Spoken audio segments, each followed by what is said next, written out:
Howdy folks, you are so lucky today because today you get Classy Nathan, and that's because I'm with the 2019 Lexus GS 350 F Sport all-wheel drive. Whew, it's a lot to say. It's beautiful, isn't it? But here's the thing, rumor has it it's going away, and my question is it time? We'll let you know by the end of this video.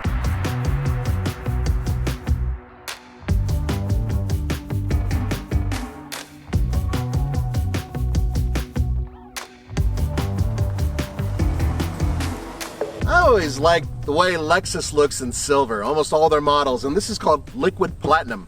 Nice, right? Another thing about Lexus is that recently they've adopted the spindle grille. That's this grille. And it looks very similar to almost every other Lexus model out there, and that is an area that I truly believe Lexus needs to change a little bit, because I love the styling of the GS. I think it's a beautiful car, masculine, gorgeous, but if you put it next to an ES or even an IS, they look a lot alike, and that's part of the problem.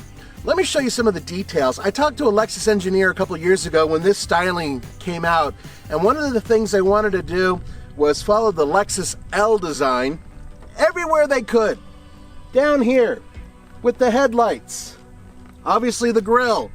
Every spot they could, they put the L design in it. Underneath this plastic shroud is a 3.5 liter V6 that puts out 311 horsepower and 280 pound-feet of torque.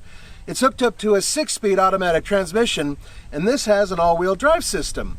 Now, you can get a 4-cylinder turbo, and you can get a fire-breathing 5-liter V8. You can also get certain versions with an 8-speed automatic transmission, but as it sits, a 6-speed automatic transmission and an all-wheel drive system that is remarkably sophisticated. Oh, and one more thing. It gets 21 mpg combined. Okay, I'm in Sport Plus mode. Here we go. V6 doesn't sound too bad. Yeah. Decent acceleration, even with the all-wheel drive system, which does slow it down a little bit because you have all that extra drag. But it moves nicely. Obviously, it would be great if it had a manual transmission, but that was never available for this car.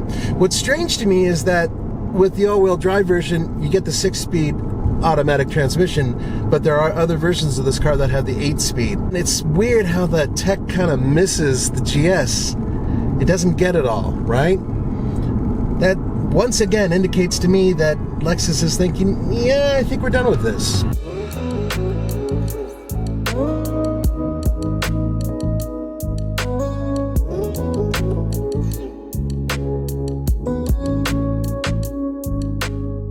And in we go. Nice. This is one of those sedans you don't have to fall inside of.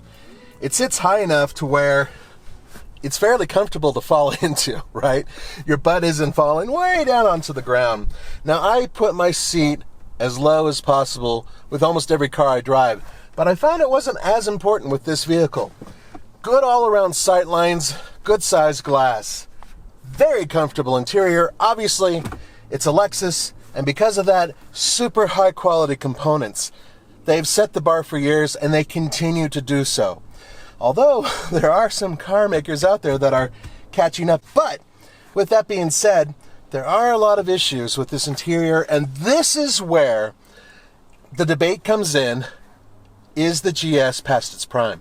Alright, let's start on the positives with the interior, and that starts with these seats. They are excellent. They do something really cool, which German automakers do, but not everybody else does. Only a few.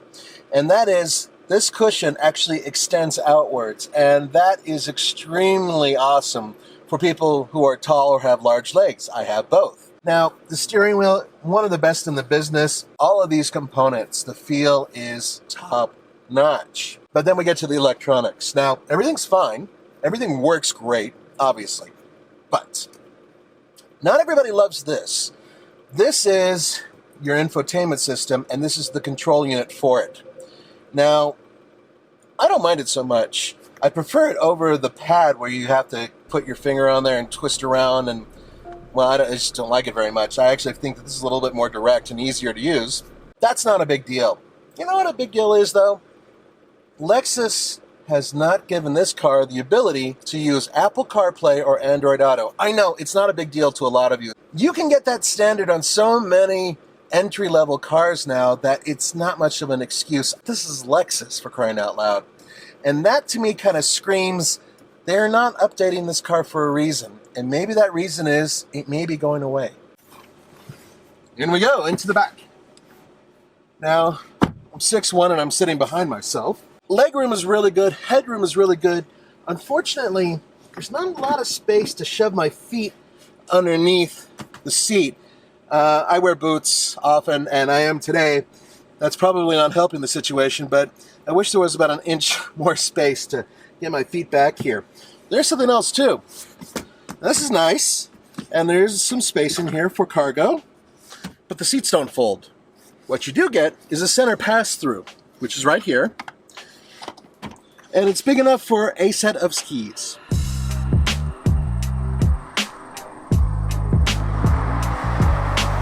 Let me tell you what the F-Sport package has. Rain sensing wipers, ventilated front seats, power rear sunshade, 19-inch split 5-spoke alloy wheels, which I think are really good looking, and they have a dark graphite finish. All-season tires, F-Sport tuned adaptive variable suspension, variable gear ratio steering, Sport Plus drive mode, 16-way power F-Sport driver's seat with aluminum interior trim, black headliner, F-Sport unique front fascia grille, badging everywhere, and the rear lip spoiler. Now, as we're setting up to start driving on the streets, it's very choppy in here. We're on a slightly rutted dirt road. It's really not too bad, but you can really tell that this car has the sportier suspension setup. And that may be a deal breaker for some of you out there who are looking for a squishy, comfortable car. And if that's the case, I do not recommend the GS. I recommend the ES. That has a much better ride, even with the sports package. It's a different setup altogether. This is much more of a sports car mixed in with a luxury sedan. And then they have variable levels of that, going all the way up to the proper GSF, which is just an animal and a joy to drive. I keep coming back to the idea of this car and thinking, if I had to have a Lexus, this would definitely be on the top of the list. I wouldn't get the F package. I wouldn't even think about it. It's completely unnecessary in this car.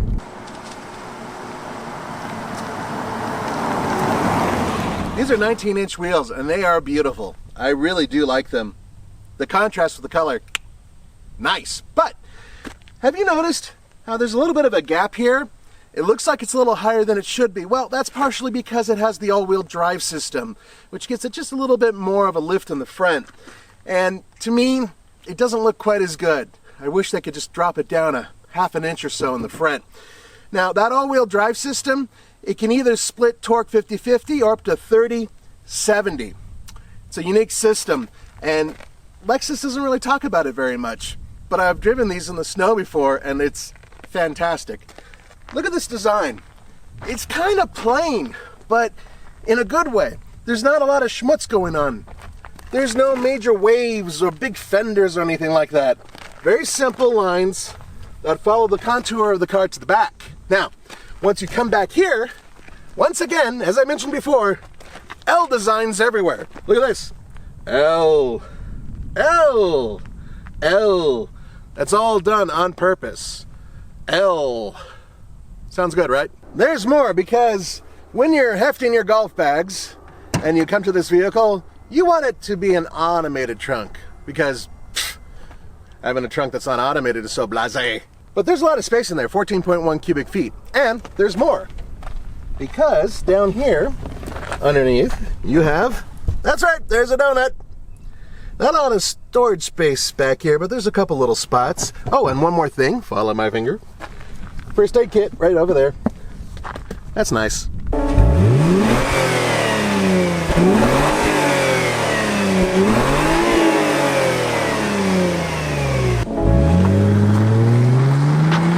Now, obviously, if you're going to start throwing this car into corners and really pushing it and punishing it, it'll deliver. It is one of those cars for all occasions. That's what I really liked about the GS from day one.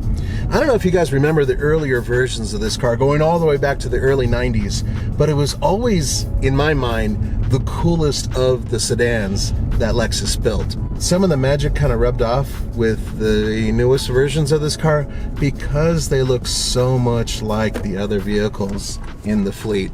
I don't want this car to look like an ES, not at all. There's nothing wrong with the ES, but this is a rear drive bias vehicle. It's sporty, it's masculine.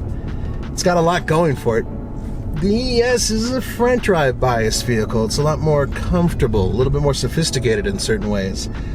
In my book, not quite as masculine. It's a little bit more of an even player. So yeah, I have a preference for this car. And I'm bummed that it looks like that other car. A few more pros and cons. One is there's a heads-up display. It is small. It's kind of old. Once again, older tech. Also has paddle shifters. No surprise, a lot of cars in this class do. They work really well, and I love the finish on them too. They're very rewarding to touch. But once again, most people who buy a car like this, they're not going to be messing with them.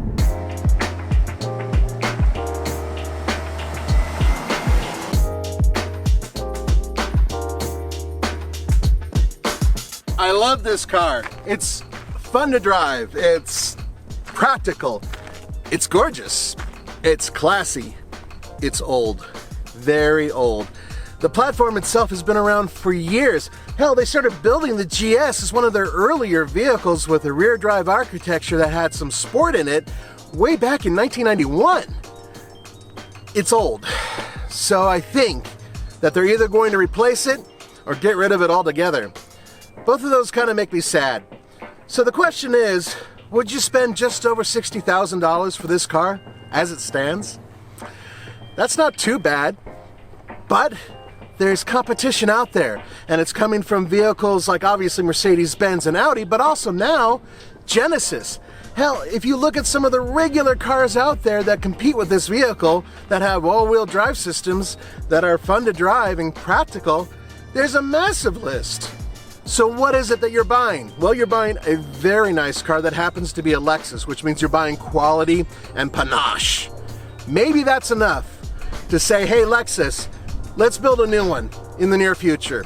For the Fastlane Car, this is Nathan. Don't forget to go to tflcar.com for news, views, and real-world reviews. I'll see you next time.